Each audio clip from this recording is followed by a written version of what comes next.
Elite Gaming.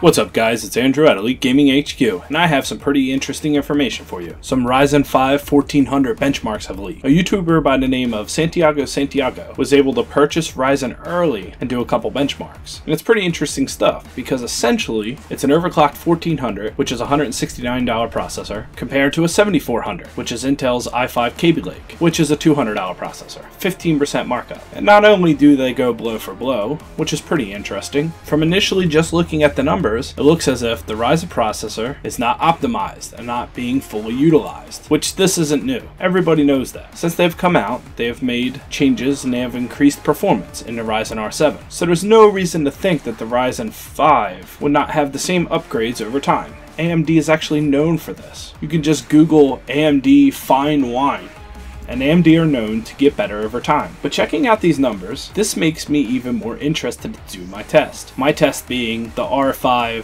1500X versus the i5 6500. Because my test is not only going to consist of basic gameplay like this that you see here, my test is also under load. And so far from doing some of these tests, the i5 kind of suffers. Now if you want to know what I mean by under load, I mean running Audacity while recording, running OBS, recording, and compressing the video to 720p. So we're recording in 1080p and compressing in 720p. That may sound odd, but that's kind of what happens when you stream, along with two internet browsers open and the Origin client. I feel like that's a real life application. I've been streaming before and all these things have been open at once. And my test is not only to test the games with the video cards as this guy's doing here, which he used an RX 480. My test is to do that and compare it with other processors running at the same time and compare what processor takes the harder hit from doing multiple processes as well as gaming at the same time. And we're going to have benchmarks for both.